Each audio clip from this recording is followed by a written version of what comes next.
to the Insomniac Show with Nicolette and Brian. We'll get real deep with you, educating, inspiring, and solving problems with some of the most inspirational humans on the planet. Buckle up and come on the journey. I'm excited. All right, guys, I'm Nicolette, and today Brian and I are here with Randi Brown. She is the Chief Creative Officer of her own empire, and that encompasses a whole lot of things. So she's going to talk to us today about, surviving. That's going to be a big topic, and mindset, and maybe even some jewelry stuff, because Randi designed some jewelry. So that's this is going to be a fun conversation. Thank you, Randi, for joining us today. We appreciate your time. Oh, thank you so much for having me. I'm happy to be here. So why don't you kick us off and tell us a little bit about your story? I know there's a lot of overcoming hardship in there, so we'd love to hear a little bit about that. So I am Randi Brown, and so I was diagnosed with breast cancer at the end of 2016. Went through treatment from January 2017 and finished active treatment October of 2017, so like almost a full year of treatment, and was given the all clear. Thought everything was good. Had 5 months of chemo, had a double mastectomy, and then 6 weeks of radiation. So I was like, all right, life is good, we're doing great. Went into the end of 2017 and 2018 ready to just kick the rest of life, like one day at a time, but ready to just do it hard and like, all right, I'm living, let's do it.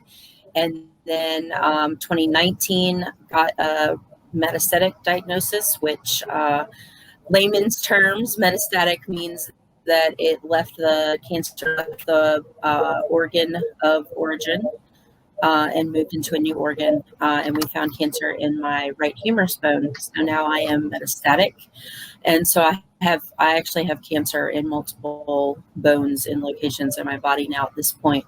So yeah, that's kind of the struggle that I experience every day. Now, what does that mean for you as in terms of quality of life and the way that you conduct your day-to-day living, and forget about the fact that you're still working and you're momming and doing all that other stuff? How does that affect you on the day-to-day? Are you undergoing treatment? So I actually take chemo orally twice a day. My pills come in the mail, which is ironic. It just kind of blows my mind when I think about all of the treatment that I've been through. I'm currently on my 11th chemo. We've been through quite a few to try to get a good handle on my particular cancer. The thing that it's funny that I guess kind of the notions that we have about cancer. Cancer's not cancer. Like if you got cancer, it may not be the same as my cancer, and that's something that I didn't realize. Everybody's cancer is different. It has different markers. It responds differently to treatment. And so that's why, that's a little bit, I said the other day to my mom, I said, it's kind of a little bit like Russian roulette. Like we have to try a little bit of everything to see what works. And so finally we found my current status is that I'm stable. The chemo that I'm on is actually bringing my tumor markers down. When I started it in January, my tumor markers were at 1,896, and I'm currently at 137, which is huge. It's a huge drop. And so quality of life every day is a little bit different. I have to really just pay attention to my body. I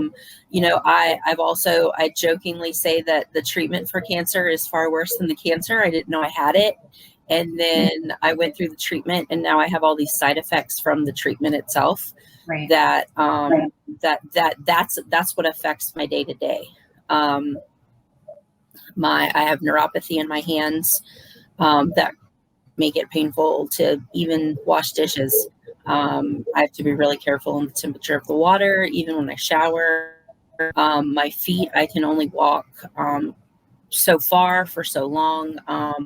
Shoes, it's really hard to find shoes that make it, comfortable to walk even. So yeah, I mean, it's just a matter of like paying attention to my body. And I schedule rest days. Like there are days in my schedule where I don't schedule a podcast, or I won't do, my daughter and I, we know that today is a day that we're going to probably lay in the bed and read or watch a little extra TV, or that's what we do on this day because we're going to rest.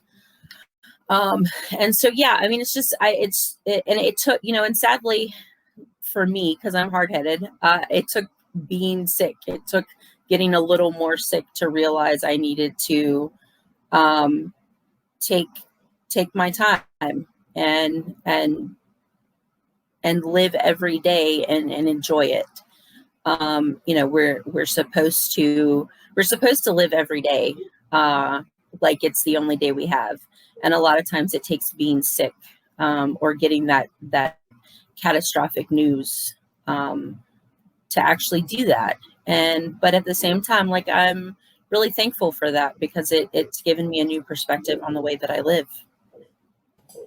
And what's really cool is like the first time you were like still ready to go, right? You were like, all right, I'm done with this. Let's keep going. And so, I feel like, the universe is like, yeah, no, we're going to calm down again. You didn't catch it, right? You didn't catch the lesson there. Yeah, no, absolutely. But you're doing so much. I mean, how do you stay motivated? So when I was initially diagnosed, my thought process, I kind of took that like 5 minutes to like cry and be like, woe is me. And I was like, all right, I've got a 6-year-old. My daughter was 6 at the time. And I was like, I've got a 6-year-old, and she's not going to see mommy like in the corner crying, like, woe is me. It's not going to happen. She's going to see me saying, all right, this sucks, but bad things happen, hard things happen in life, and we're just going to get through it. My hashtag that I created to like, the idea was just so that I could find my pictures later, is kicking cancer in the teeth. And I still use that. The idea actually was I changed it to kicked cancer in the teeth for a little while.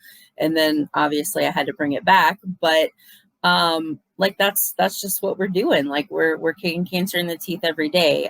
She told me we went through a season where it felt like every month we were finding a new spot, or every couple of months we were finding a new spot. And I was just like, I would get like so frustrated. I'm like, I'm so over this.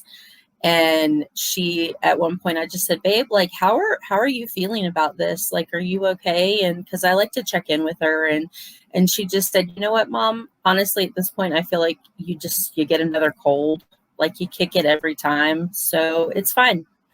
And I felt really good about that. Like knowing that I had kind of set her up to know that we fight things and we're going to fight them well.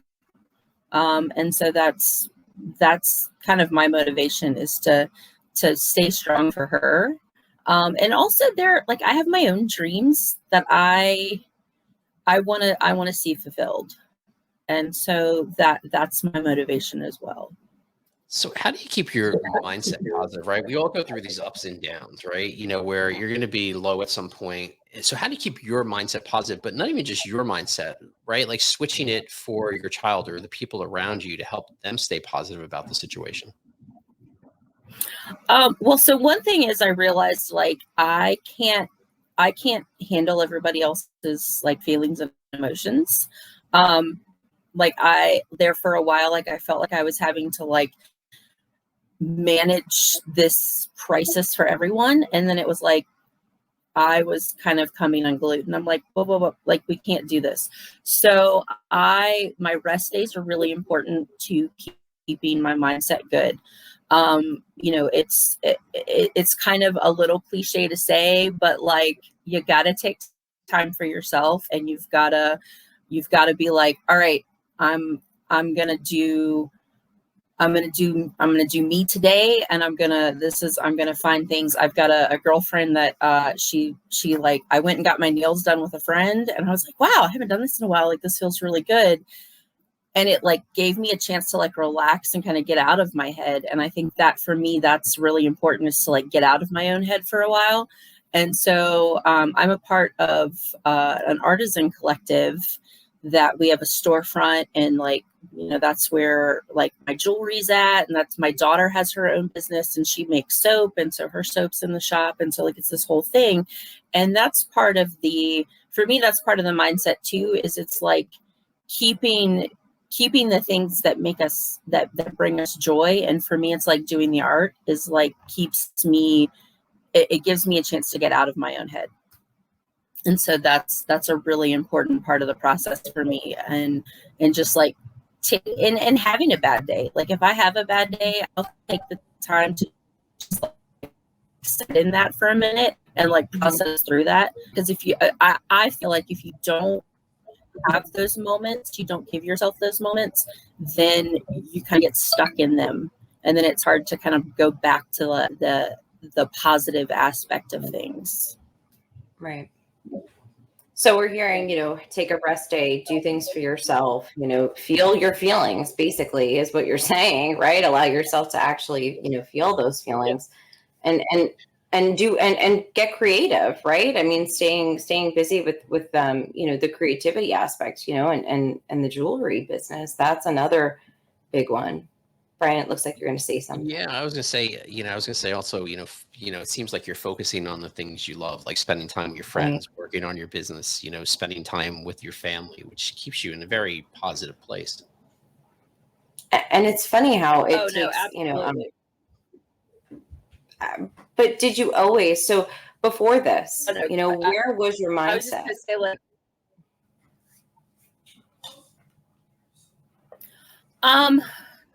I think so. I like to say that I'm the person you want in a crisis. I used to, I'm the oldest of 5 kids, and I've always been the one that like, I'm the one that like handles the moment, whatever the moment is.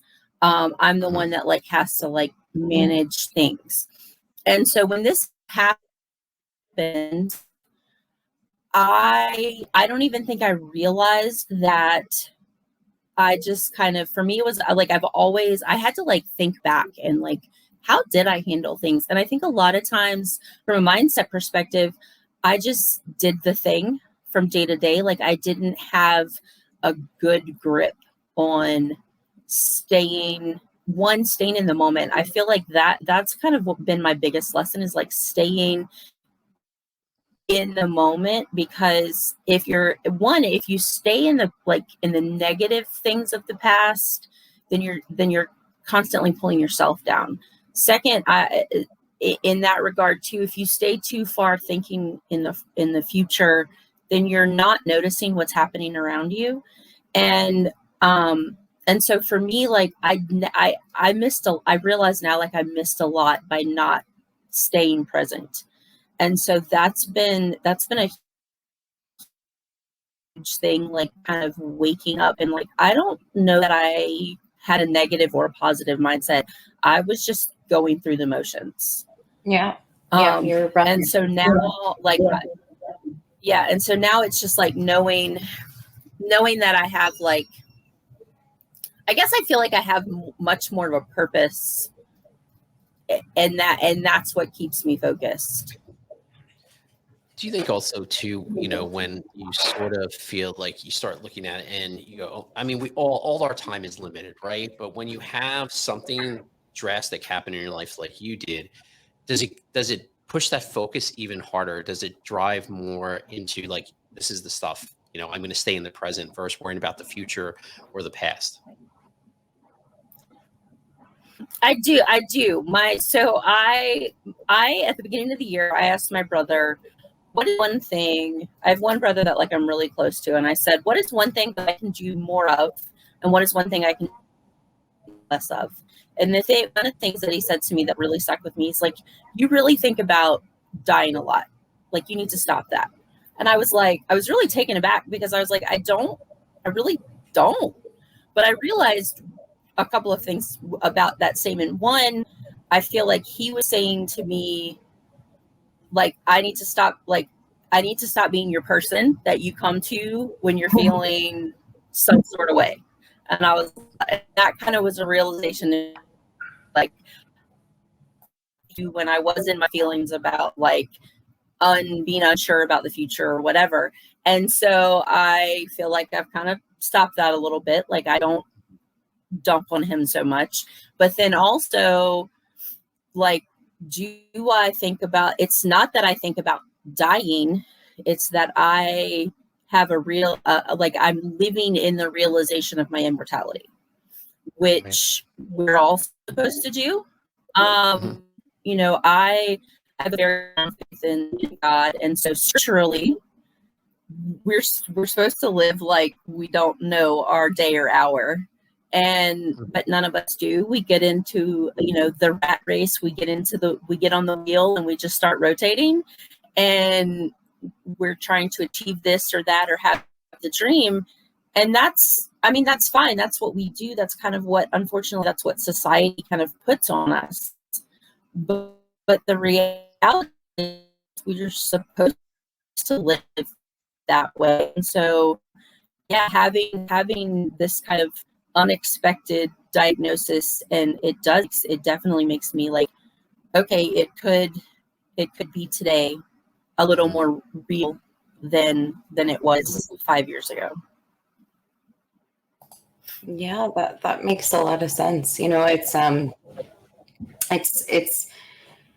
really inspiring. I must be honest, because I find myself knowing that, you know, I am immortal, but, you know, still staying on that wheel. And it's funny how we know, right? We know the facts are the facts, but we still can't stop, you know, and take that moment. And, you know, in a sense, you've been given that opportunity, and that's, you know, that's at least a silver lining. And the way you're kicking everybody in the, well, not everybody, you're kicking it in the teeth, right? Randy's around kicking everybody in the teeth. Yeah. No. Like Wonder Woman, right? But you know, it is very inspiring, and I think a lot of times we need to hear this. You know, we need to hear other people's stories, because it gives us that moment to stop and say, oh, okay, this is real. You know, this is a real person. This could really happen. You know, this is happening, you know, and for me, that always stops me and gives me the goosebumps, because if I'm not having conversations with people, it's kind of far away, you know, and it's not real. So it's super important.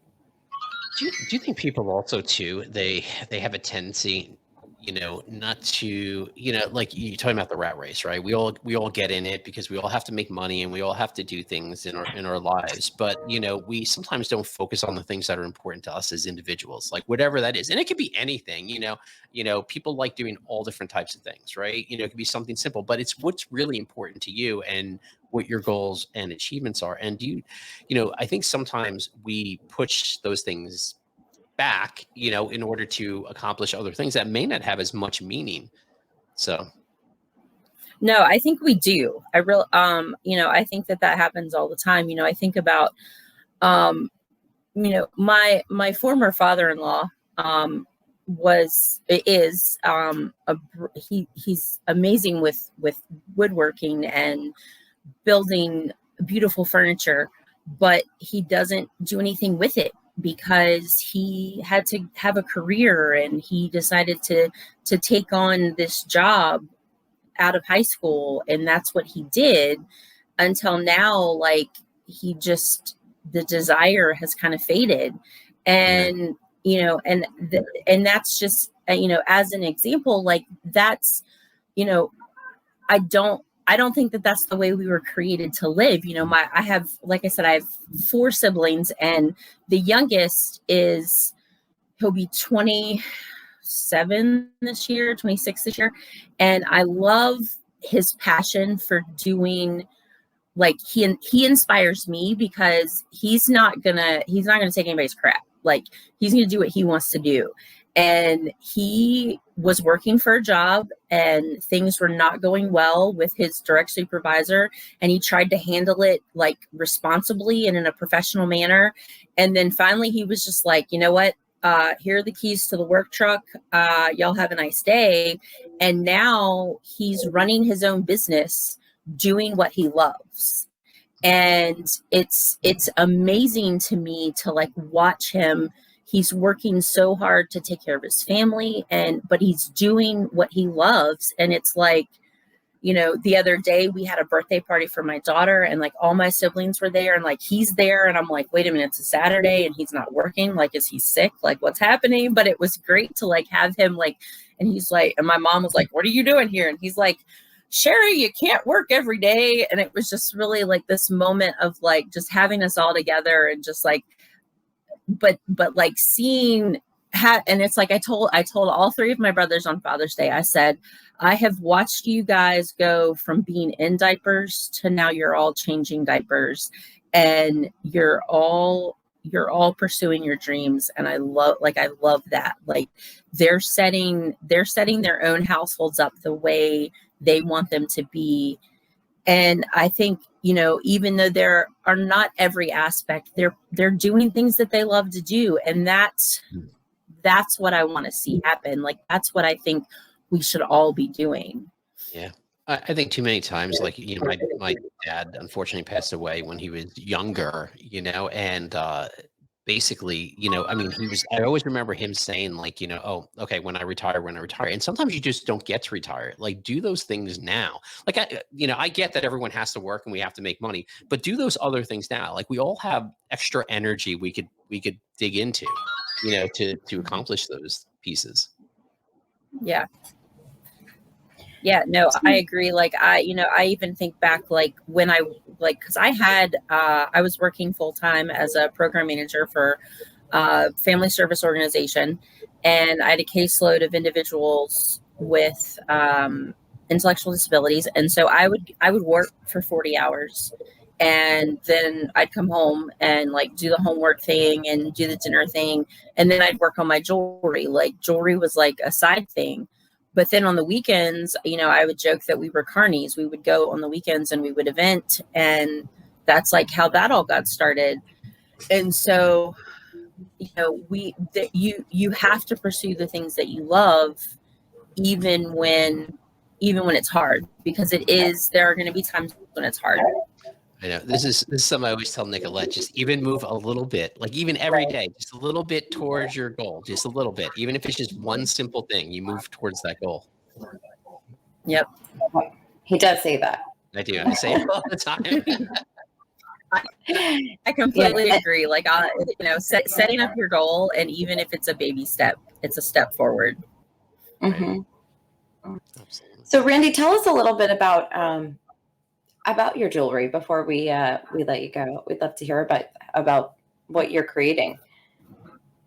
So I make sterling silver and copper jewelry. I started about 8 years ago.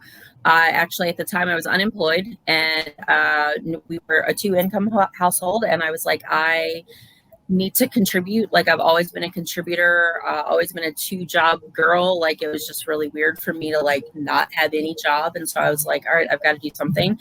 So I had embroidery floss and buttons laying around my house. And I was like, all right, I can make friendship bracelets with buttons for closures. The buttons were all gifted to me when my grandmother passed away, so they were really special. But at the same time, I didn't need like thousands of buttons, so it was like I named the business after both of my grandmothers. My dad's mom, what everybody called her Mickey. My mom's mom is Peggy Ann, so I took the Ann and the Mickey and put them together, and the business is Mickey Ann. And then I got the opportunity to take a metalsmithing class. And literally was like, where has this been my entire life? Like, I love it. This is what I need to be doing. So I got myself a plumber's torch and started. That's kind of how I got started. In fact, I still use the plumber's torch. It just works for me. And I love it. I make rings and bracelets and earrings and necklaces. And I set stones in I make the bezel wire, take the bezel wire and make the bezels for the stones. And so that's kind of the gist of that. Like recently I live in the Blue Ridge Mountains of Virginia, and I made a Blue Ridge mountain ring that people just kind of like went ape for. I was like, thanks guys. But yeah, I like just taking like random ideas and like seeing if they work, you know, and if they work, they work. If they don't, they don't. And, but yeah, so that's kind of how that all got started. And I keep doing it because it's fun. I love telling stories in the jewelry. I wear a pendant that it's a wolf cut out of it's just a circle kind of howling at the moon. Apparently Randi, which is my I guess my parents thought I was going to be a boy, and my grandfather's name was Randolph, so they took Randolph and made it Randi, and Randolph means wolf. And I've never really associated with the whole mama bear thing. So I made myself a wolf pendant. And I was like, because I'm a mama wolf.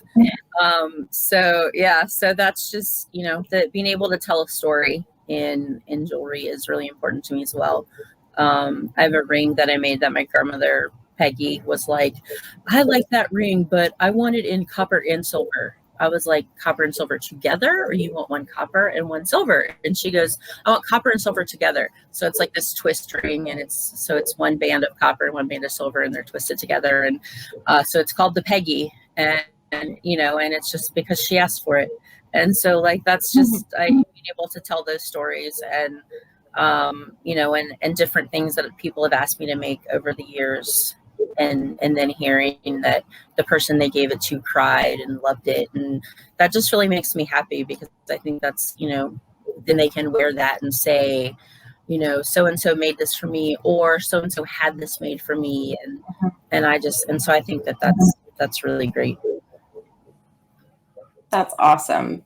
And Randi, can you tell everybody where they can find your jewelry? Yeah, so the website is mickyann.com, and it's Mickey without an E, so it's MICKYANN.com. And everything is right there.